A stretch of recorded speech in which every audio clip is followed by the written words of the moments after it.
Hello to everyone tuning in. I wanted to talk about this whole Kanye West and North and Kim situation. So, I really like Kanye as an artist. I've loved Kanye since his first album. And I think that, his progression as an artist has definitely changed, but he still stays true to himself. Um, Over the years, he, married Kim Kardashian, and they are currently in the process of a divorce. And it seems like a custody battle as well that probably shouldn't really necessarily be over the social medias. And it's kind of ironic how Kanye is so opposed to North not having a TikTok, which I completely agree. I don't think anyone under the age of 13 should have access to social media platforms such as like TikTok, Twitter, Instagram, Facebook, or Meta, whatever, because I don't know, it's just the mind is still developing at that age. And it seems like the things that me personally, I don't even have a TikTok account, nor do I want one. But I will tell you guys this. I actually very much enjoy a lot of TikTok cringe. Yeah, like that kind of just watching TikTok cringe just really helps my mental health, and it kind of helps me, realize that hey, don't be like these people in these videos. So yeah, TikTok, it seems like it's just a harbor. It just harbors a lot of the same content, and I can definitely see how it would be harmful for a child that's under, that's 8 years old. North is 8, and this is their first child that they had together, so I can see how Kanye is a little more sensitive about this. And she's also a girl, and it's statistically proven. It's, research is out there about how social media is just damaging young women, young girls, and body image issues and life in general. So, and for someone like North, she doesn't really need to want for anything, number one. Yeah, she won't really want for anything. So it's not like she's going to get on social media and be like, oh, yeah, I want to be like these girls. Well, no, actually, she could. She actually could. And Kanye bursting out about this, I feel like he's almost forgetting how he met Kim and what type of person Kim was and is. Like, come on now, Kanye. Are you forgetting how you met Kim? Are you forgetting how Kim has been able to obtain her status for so long? She's basically a social media body. But I'm not here to discredit Kim, because she's also, she's becoming a law person, legal agent, and she's, definitely helping reduce people's sentences because she definitely has that privilege and that power to do so. So I want to, give her a big shout out for that. But the problem is that TikTok seems to be, from my perspective, I don't have it again, but it seems to be a time drainer. And I feel like time drainers isn't really good for someone, like I said, under the age of 13, when your youth, it pretty much flies. When you're young, you feel like it's forever, but you get older and the responsibilities, they come up.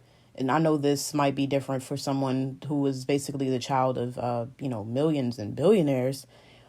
But time is definitely something that we're all on the same time. Nobody can switch back the clocks. Everyone's perception of time is basically the same. And there's no going back. There's no skipping forward. Time just moves on its own. It dictates itself. We don't have control over that, no matter how much money you got. So it's just like, from that perspective of TikTok being a time drainer, I can definitely see that, where it's like you should just be spending your youth being young. And I couldn't imagine how my life would have been if I would have had all the social media when I was at a young age. Like I didn't get a Facebook until I was like 15. I didn't have MySpace or any other, older platforms. I got a Tumblr when I was 16. And I don't know, my perspective of social media is just really kind of screwed because I really just don't. I love YouTube, and I'm gonna post another video about YouTube and how I feel about YouTube because YouTube is changing a lot. But I really like this social media platform versus, others. Like I have an Instagram.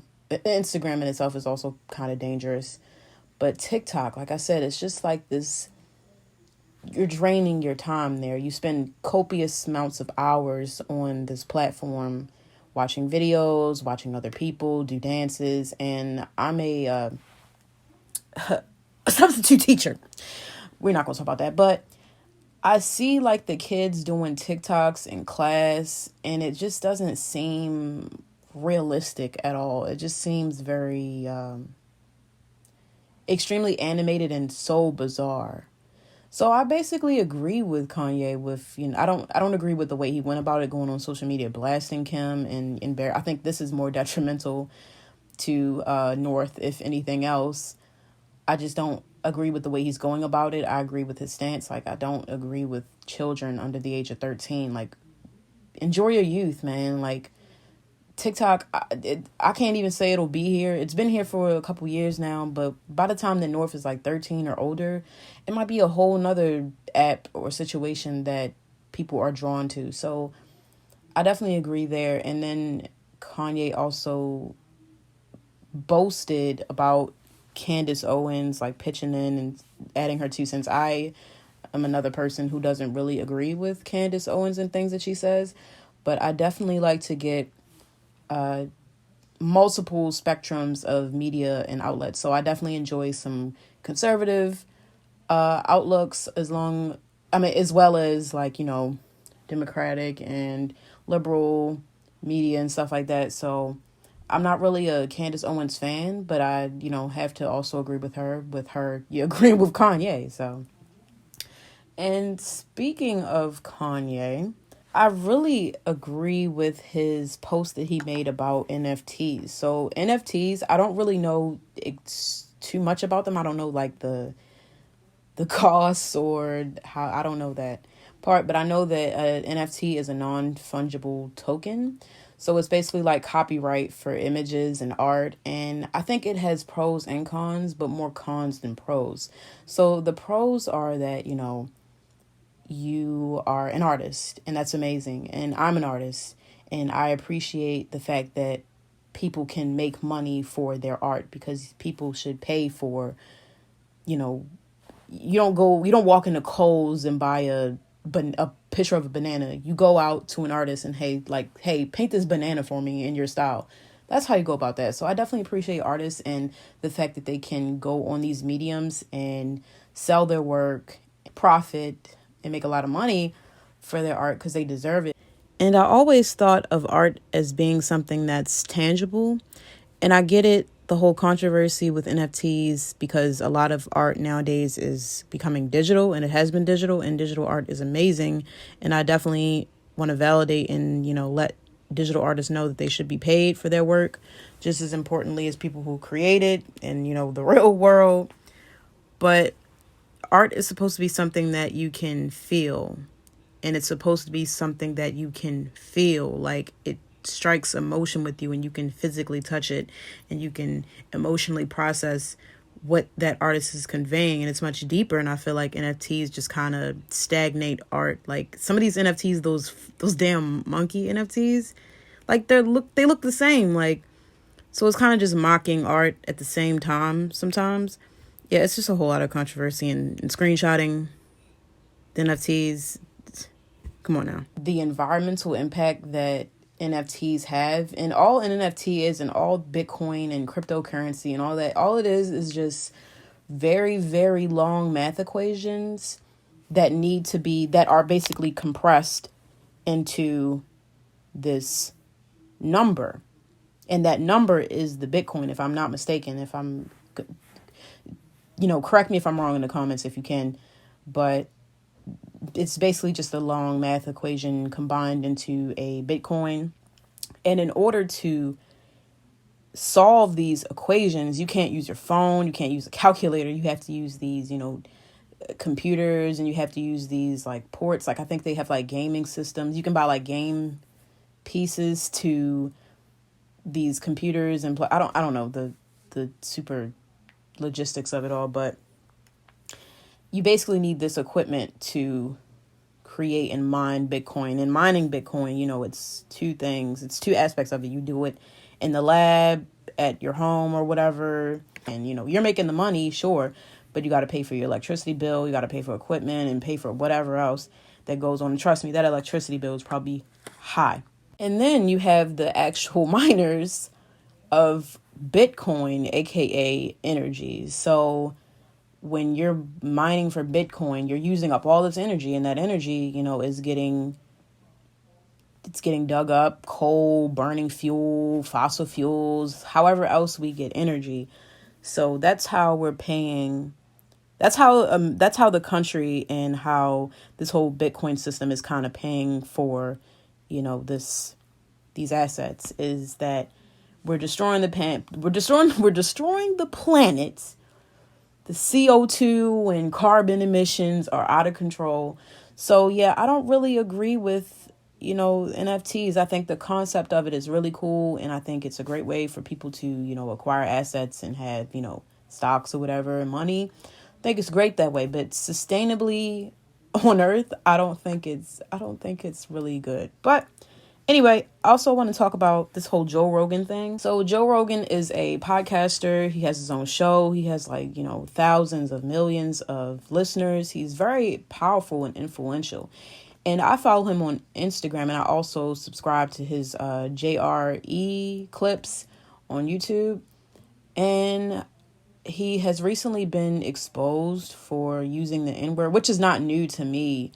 This shouldn't be new to anybody that is a podcast listener. And we should have heard what even people know that what Howard Stern was saying like years ago. And even now he says some of the craziest shit I've ever heard, but he's a shock jock. And I wouldn't really consider Joe Rogan a shock jock, but I think that he's just a white man who doesn't really have any experience with experiencing racism. So, and he's probably insensitive to a lot of things, and he says these racist things to get attention, or he's just saying how he feels. And me personally, I like Joe Rogan. I think he talks about a plethora of topics, and that's why I really liked his show. It wasn't just about one thing, and I think that's how I want to base my channel and what I talk about. I kind of want to talk about, you know, everything and anything, because it's just possible. But I, of course, don't agree with the Planet of the Apes comments, the Africa comments, or the N-word use. But it's really not uncommon. Like, a lot of times I'm just not surprised. I think we as media consumers just expect so much from people who are voicing their opinions. And we have to understand that these people are humans, and they're going to say and do human things. And I'm no way in shape or form trying to normalize or be okay with Joe Rogan saying whatever he said. Am I going to support him after this? I mean, I wasn't really too much of a heavy listener. Like, I don't have Spotify, so I wasn't really listening to his podcast. Like I said, I was literally just listening to his clips on YouTube and following him on Instagram. So, I mean, I wasn't really too deep into the Joe Rogan hole. But like I said, I agree with some of the things that he says during his clips, and I think that his guest appearances are pretty great. But I will say that I wasn't really offended. This is nothing that I've heard. This is anything that Joe Rogan has said about, you know, being racist. It's nothing that I haven't heard before. Kind of desensitized to it at some points, because I just kind of expect it. Like, I just expect for, you know, white media to just say these things, because he doesn't have any experience. So, and this whole canceling thing, I also have an article about cancel culture on my website. I'm going to put that in the description below. But my feelings on cancel culture, his show was getting pulled off Spotify, but is Joe Rogan really going to be canceled? I don't think those thousands and millions of people are going to just stop listening because he said the N-word a couple times. How many people nowadays are super famous and they've said the N-word in the past and they're still fucking famous? How many? Oh, okay. So yeah, I'm not at all enabling his behavior. Joe Rogan doesn't know me or give a fuck about me, but I will say this, that there are plenty other podcasters and people with talk shows that, if you take interest in them and you relate to them, listen to them. You're going to do it anyway. But do I agree with his canceling? I don't think it's going to really stick that well. But there are plenty other podcasters and people with shows that I listen to that don't have, that much of an audience. So I think that that's what I should, push to whoever's listening out there. I think you should just continue to listen to who you enjoy. And if they do something really bad, then definitely call them out on it. And I also think that Joe Rogan's apology was pretty ass. And this is why I really want to become a publicist. Because I would have told him, I would have been like, record yourself not apologizing. Like, just be unapologetic about it. Just stand on what you said. Like, and you can realize, like, what I said was dumb. Sure, but that's who you are. So I would have just told him, just be unapologetic about it. Don't get on here trying to act like it was... No, just be unapologetic about it and just be like, own up to it, and which he did. But he kind of wasn't. And it's so funny how when he got caught, he's all of a sudden apologizing. Like, I think that's just so it's not genuine. I feel like if you know that you said something racist in the past, just when you realize that, or when you look back at your old clips, just make a video then. Like, don't just out of the blue do it when you're losing deals, man. Like, that's just so not genuine. So I really wish that Joe Rogan would have just went out and said, like, yeah, I don't give a fuck. I said it. It is what it is. Move on. That's pretty much what everybody else does anyway. But yeah, his apology video was really ass. But yeah, those are pretty much my opinions on those topics. So yeah, guys, please consider subscribing. Thank you for listening. Thank you for watching. I really appreciate it. Come back for more videos. And yes, have a wonderful year and wonderful day.